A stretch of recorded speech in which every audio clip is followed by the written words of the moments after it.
সারা পৃথিবীর মধ্যে বাংলাদেশ রাষ্ট্রে যে পরিমাণ অনিয়ম বা সিস্টেমলেস ভাবে এই যে শহর বন্দর নগর গড়ে উঠেছে, যত দিন যাচ্ছে এগুলোর ইফেক্ট আমরা আস্তে আস্তে বুঝতে শুরু করেছি। প্রায় প্রত্যেকটা বিভাগীয় শহর বা মূল শহরগুলোতে আপনি দেখবেন মানুষের চাপ, বিল্ডিং এর লোড সবকিছু মিলিয়ে যেই নগরায়ন তৈরি করা হচ্ছে সেটা আসলে কতটুকু সেফ। কথা বলছি যে সাম্প্রতিক সময়ে গেল ৩৬ ঘন্টায় ঢাকা সহ বাংলাদেশের বিভিন্ন জায়গায় চারটি, একটা ছিল একটু বড় যেটা নিয়ে আমরা সবাই আতঙ্কিত ছিলাম, এরপরেও ছোটখাটো বেশ কয়েক ভূমিকম্প কিন্তু ঘটে গেল। এখন গতকালকে আমি এটার উপর বেশ কিছু আর্টিকেল পড়তেছিলাম যে বাংলাদেশে যদি কখনো বড় মাত্রার একটা ভূমিকম্প হয়, সমুদ্রের বুক চিরে সেন্ট মার্টিন যেমন জায়গা উঠছিল এরকম পুরা ভূমি সহ আসলে কোনো জায়গায় গিলা ফেলার মতন পরিস্থিতি আছে কিনা। আছে, বিশেষ করে যারা ঢাকা, বাড্ডা এবং এর আশেপাশের এরিয়া প্লাস গুলশান এই অঞ্চলগুলোতে বসবাস করেন, তাদের জন্য একটা ভয়াবহ সংকট। বাড়িঘর আগামীতে জায়গা জমি কেনার জন্য হিসাব করে কিনেন, কারণ বাংলাদেশের ইতিহাসে যে ভূমিকম্পগুলা বড় ম্যাসিভ আকারে ঘটছে, লাইক সেন্ট মার্টিনের জায়গা ওঠার মতন, সেই 1500 টু 2025 প্রতি 100 থেকে 150 বছরের মধ্যেই একটা প্রলয়ঙ্কারী ভূমিকম্প ঘটে যায়, যার ফলে মাটির ডাইবা ভিতরে ঢুকা যায়, কোথাও চর ভাইসা ওঠে। তো আমরা যে বাড্ডা এবং গুলশান এরিয়া আছে, আমি গতকালকে আমাদের বাংলাদেশের বেশ কয়েকজন প্রথিতযশা যারা ভূমিকম্প নিয়ে কাজ করেন বা বাংলাদেশ নিয়ে রিসার্চ করেন, হাসনাতুজ্জামান একজন প্রকৌশলী এই বিষয়ে, তো তিনি বলছিলেন বাংলাদেশে যে টেকটনিক প্লেটগুলোর ফল্ট লাইন আছে, এর মাঝখানে একটা ফল্ট লাইন বাড্ডা টু গুলশানের এই অংশটা দিয়ে কানেক্টেড।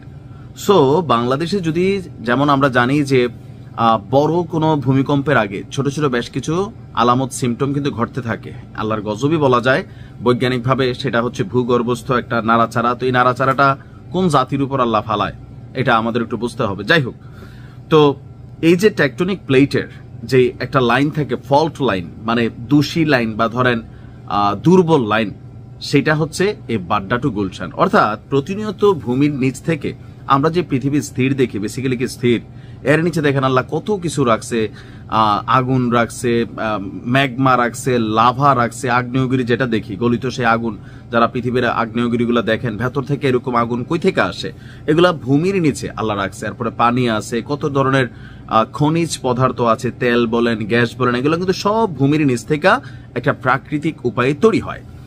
তো যেটা হয় যে যখন দুইটা টেকটনিক প্লেটের কেন্দ্রস্থলগুলা অথবা মানে সীমান্ত স্থলগুলোর মধ্যে নাড়াচাড়া হয়, তখন এগুলো যদি দূরে সরে যায় তখন একটা অংশ ফাঁপা হয়ে যায়, মানে খালি হয়ে যায়।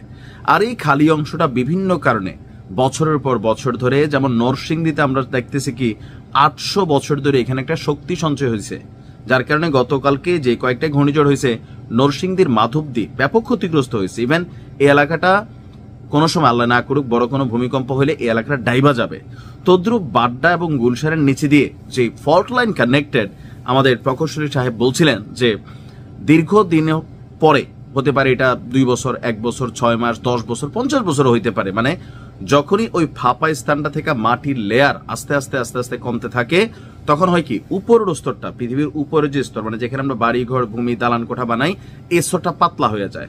আপনাদেরকে আর একটু বুঝালে বুঝবেন, মাঝে মাঝে আপনারা ফেসবুকে রিলস দেখেন যে সিঙ্ক হোল, এই শব্দটা অনেকে দেখবেন যে কোনো একটা উন্নত দেশ একটা রাস্তাঘাট বানাইছে 100 বছর ধরে, কিন্তু হুট করে আস্ত গাড়ি টাড়ি সহ বিল্ডিং সহ ধাপাস করে 100-200 হাত নিচে এই জায়গাটা চলে যায়, বা এর থেকে বেশিও। এটা বাংলাদেশেও ঘটছে, কথিত আছে সিলেটে এমন হয়েছে, প্রায় 200 পরিবার সহ একটা গ্রাম ডাইবা গেছিল আপনার 1918 সালে, সম্ভবত এর আশেপাশে একটা সময়, যেটা বাংলাদেশের লাস্ট ম্যাসিভ ভূমিকম্প ধরা হয়। তো এরকম ভাবে গুলশান বাড্ডা যে এরিয়া, এটাও ডাইবা যেতে পারে, নরসিংদী এটাও ডাইবা যেতে পারে। ভয়ঙ্কর লাগতেছে না শুনতে? আমার নিজেরই ভয় লাগতেছে, আল্লাহ এমন দিন আমাদেরকে না দেখাক। তবে সেই ক্ষেত্রে আমাদের যে পানি ব্যবহার, গ্যাস ব্যবহার, অতিরিক্ত গ্যাস উত্তোলনও মাঝে মাঝে ভূমিকম্পের কারণ হয়, কারণ গ্যাস যেটা জমে থাকে এটা মাটির নিচে, আমরা যখন প্রতিনিয়ত উত্তোলন করতেছি বা পানির লেয়ার ঢাকাতে প্রতিদিন কমতেছে, তো যে লেয়ারটা কমতেছে একটা অংশ তো ফাঁপা হচ্ছে, খালি হচ্ছে, এই খালি অংশটা কি হয়, থাপাস করে ধরেন এটা গ্যাস দিয়া যখন পরিপূর্ণ থাকে তখন আমরা গ্যাসটা তুলতেছি কন্টিনিউ, অনেক সময় ধাপাস করে চাপা পড়ে। তবে গ্যাস এবং পানির কারণে খুবই কম ইতিহাসে ঘটনা ঘটছে, বাট এই মুহূর্তে যতটুকু আমরা বুঝতে পারতেছি যে পরিকল্পিত নগরায়ন না করলে, পরিকল্পিত যানবাহন সিস্টেম, রাস্তাঘাট তৈরি না হলে মানুষ যখন একটা শহরে মুভ হইতেছে, লোড হইতেছে, মুভ হইতেছে, লোড হইতেছে, কিন্তু এটার তলার মধ্যে আসলে কতটুকু লোডগুলো নেওয়ার ক্যাপাসিটি আছে, এগুলা যারা ভূমিকম্প নিয়ে মানে করেন, যারা অ্যানালাইসিস করেন, তারা কিন্তু এগুলো নিয়ে প্রতিনিয়ত বক্তব্য দিচ্ছে যে বাংলাদেশে কখনো কোনো বড় ভূমিকম্প হইলে আপনি নিজে মরা ছাড়া, নিজের বাচ্চা নিজে বের করা ছাড়া পৃথিবীর অন্যান্য দেশের মতন তাৎক্ষণিক এদেশে কিচ্ছু নাই, কিছুই নাই। একটা আগুন লাগলে তো নিভাইতে হয় পাবলিক আইসা। আর আপনি ভাবেন যে এখানে ভূমিকম্পের জন্য কি ব্যবস্থা আছে সরকারের পক্ষে, আছে কিছুই না, সব ভুংবাং, সব খালি উন্নতি করে ফাড়াই ফেলবে। কিন্তু 52-53 বছরেও আমরা অনেক কিছুতে এখনো অ্যাডভান্স হতে পারি নাই। আল্লাহ হেফাজত করুক সবাইকে।